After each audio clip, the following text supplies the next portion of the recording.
How's it going, everyone? We got a lot to cover in this video in regards to game preservation. Let's take a big W as far as Ubisoft, of all people, rolling out an update making one of their games able to be played offline. Obviously a big talking point, but when there's a W, we gotta cover the L's as well, because Xbox Game Publishing, they have been one of the biggest L's as far as a lot of things with Xbox is honestly a big L right now. I want them to do really well, and maybe this isn't the biggest deal in the world, but the latest game published by them that ships on a useless disc has been revealed, and it was to be expected by a lot of people, but we'll talk about that. I don't know how well Outer Worlds 2 is gonna sell, but certainly if you were looking to buy a physical copy of the game, I can't imagine this is gonna be something that will excite you all too much, but it also just paints a bad picture of where we're going as far as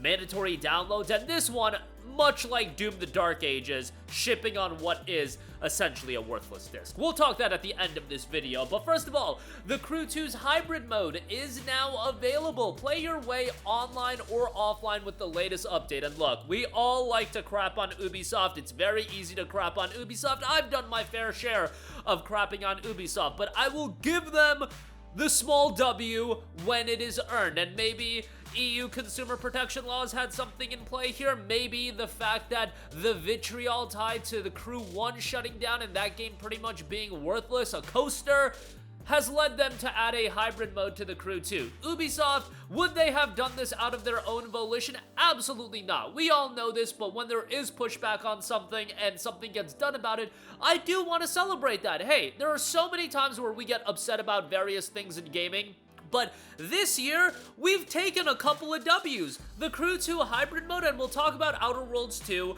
as trash as that game's physical copy is. Remember, that game was set to launch at a trash physical copy at an $80 price point. The vitriol was there, the pushback was there, the price point got dropped to $70. Celebrating a $70 price tag for a game probably isn't the best route to go, but hey, we'll take it where we can, and certainly it doesn't work all the time. Look, people push back on Game Pass's price going up.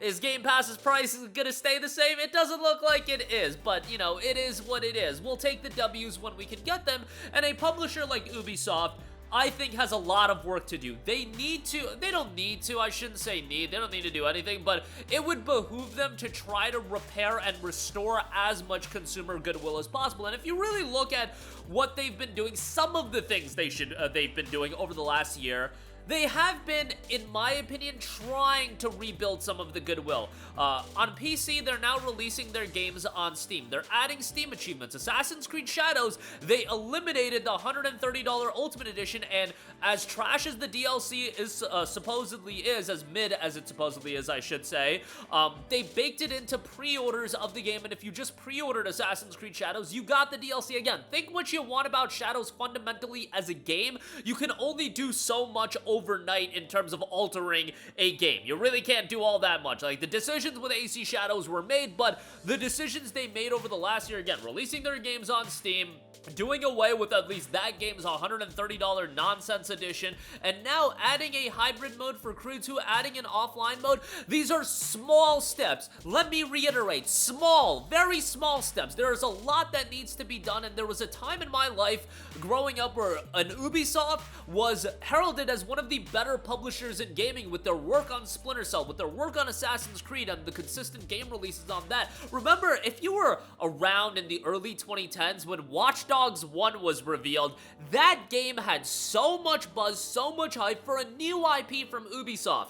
Think about Ubisoft dropping a new IP right now. Would people inherently just get excited for it, being like, oh, it's an open world Ubisoft IP? Even if it was an interesting concept, I don't think people would get excited about it off the rip, because Ubisoft doesn't have that goodwill anymore. They took the goodwill that they had, they bazookaed it over the course of the last decade, and much like it takes time for you to destroy the goodwill, it's gonna take a lot of time for you to rebuild that goodwill, because now people have this perception of Ubisoft. And I don't know if ultimately they want to rebuild the goodwill. It's probably a case-by-case basis. Look, we'll do the things we can that aren't really gonna impact our bottom line that much, but ultimately, we're still gonna be about that green. We're still gonna be about our special editions. We're still gonna be about our DLC, our microtransactions, etc., etc. But the fact, again, that Shadows did away with the top-tier editions and whatnot, I do think at least says something. Maybe it's me being on a lot of copium, a lot of hopium, as they would say, who knows. But at the very least,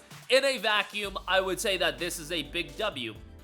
You know, for a lot of people, stop killing games, the internet vitriol, it's just that. It's just people posting crap on social media forums, and it doesn't amount to anything. But I think in today's social media climate, it is so important to assess when something is a vocal minority and when it does extend beyond. And the Crew 1 situation, I do think, extended beyond just a vocal minority. And there are times where, yes, an overwhelming amount of people can want something out of gaming, but the publisher still doesn't view it as a W for them to go in that direction. In this case, they did, and I will take that to the bank. I will take that as a W, that it's still worthwhile to be vocal about situations that you find to be wrong in gaming. Games going up to $80, online-only components for games that should have offline components, and games getting shut down that you spent. Remember, Crew 1 came out with their deluxe editions and all that, and Ubisoft is in a position where they release all of these games, even games that you think should be able to be played offline.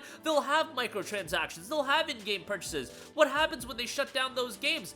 Theoretically, it's just gone with the wind. All of that money you sunk in. And if Ubisoft is gonna ask you to invest all of that money in your games, they should be guaranteeing you that there is going to be some viability, some sustainability to these games as well. And maybe some of you guys don't care about the Crew 2. It extends beyond the Crew 2 and just gaming in totality. What also extends beyond just the Outer Worlds 2 is Microsoft's push on discs that are virtually worthless. Chris from Does It Play noted, as expected, because of the internet required banner, Outer Worlds 2 Physical will not play from just the data on disc. It contains only 1.32 gigabytes of data. The game itself is about 77 gigabytes total, so it would have fit on a single PS5 disc, just like Doom the Dark Ages would have. I really do want to know the reasoning behind it. Chris responds to someone saying, I would definitely like to know the reasoning behind the decision, especially when Gears and Ninja Gaiden 4 have everything needed to play on the disc. Does seem like they pick and choose, and I agree with them on that. However, Ninja Gaiden 4 is a Japanese developer. It's just one of those games that I wonder if it's a development studio thing that they want to ship the game on disc, and they know a lot of people are going to be buying physical copies of the game. Gears, on the other hand, I do think it behooves them, because that's a game that I think a lot of people would want to buy physically. The novelty of Gears being on PlayStation 5, I think, is there, and having the full copy on disc, I do think means something. Outer Worlds 2, Doom the Dark Ages less so, but nobody really cares about Outer Worlds 2. Like, let's just be frankly honest here, and I know nobody is a stretch here, but Outer Worlds 2 is coming out to such a minuscule amount of buzz. I think some of the promotion of the game was mishandled as far as announcing an $80 price point. The optics just look really bad, and I do look at situations like $80 game prices, like situations like the content not being on the disc. To me, I feel like it's to change the perception and to increase and add a value proposition to Game Pass by diminishing the value proposition of other avenues of buying games. They're not doing anything to enhance the value of Game Pass. They're lessening the value of the other avenues to experience these games. What do I mean by that? They wanted an $80 price point for Outer Worlds 2. Guess what? That lessened the value of you digitally buying the game on PlayStation or physically buying it, and here they're lessening the value of that disc. So yeah, you can still give them your money, but it also, in a certain way, elevates the value of Game Pass from an optics standpoint and a perception standpoint. Let me know if I'm crazy on that. Is that just too highbrow of a take? Am I going a little bit crazy? I'm just trying to make sense of it, because if the content could fit on disc, why do you want it so tied to a digital download? You would theoretically sell more copies of the game on disc if it was all on disc. And I also question this: Obsidian, or is that their decision? I don't think Obsidian's making that decision. It was one thing where Indiana Jones had it,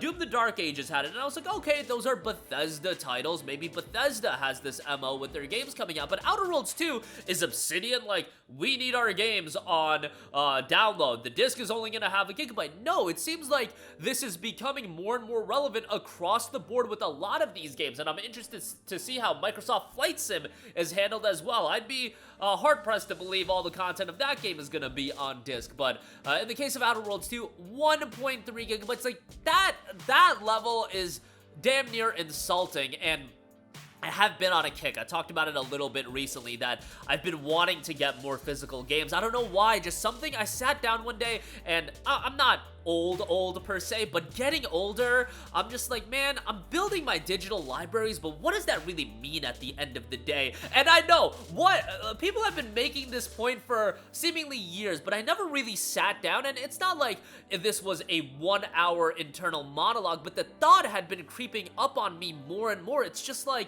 you know, I have this significant digital library on platforms, and I love digital gaming. I love the aspect of it being so convenient, and I like aspects of it, but at the same time, I'm like, what's gonna happen in 50, 60, 70 years when I'm gone from this earth, and what does my account really mean? It means F all at the end of the day, and maybe that's too long-term thinking at this stage of the game, but it is something that, man, I don't know why there's just this thing in the back of my mind that I'm like, yo, this digital library you have, yeah, a lot of money you spent on it. Ultimately, what does it mean? And yes, there was a lot of value in the experiences I had, the games I played. I totally get that, but the longevity and the value of just having a game on disc, and really, there are a lot of games that I have digitally, looking at it, that I'm like, dude, if I had a physical copy of this game, that game appreciated in value. I was actually specifically looking at like Legend of Heroes, Trails from Zero and Trails into Azure. I have digital copies of both of those. I don't have physical copies of those. Guess what?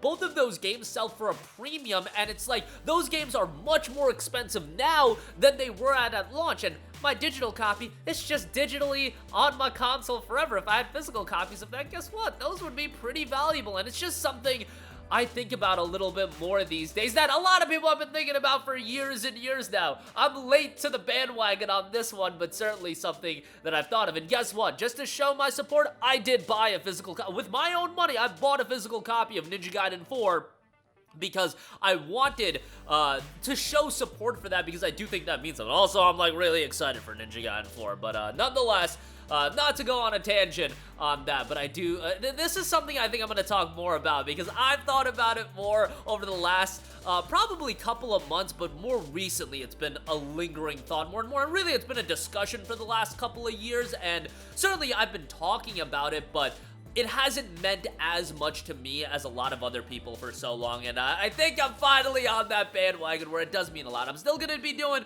all my PSN deals videos and that, and I'm still going to be buying games a lot digitally. The thing, I'm just going to be a little bit more selective on when I pay a premium, if I buy it physically or digitally, just because, you know, dropping $70 on a game and then having it be a digital license, I don't know, I feel like part of me wants to at least somewhat step away from that, you know, but we'll see. I say a lot of things, and then ultimately we'll see what happens. But that'll do it for me. I know I went on a bit of a tangent there at the end. Crew 2's hybrid mode is available now, and as far as Outer Worlds 2 goes, the physical will not play from the disc. In fact, only 1.3 gigabytes are on the disc. That's going to do it for me. Let me know all of your thoughts in the comment section down below. As always, thanks for watching. Sound off down below, and goodbye.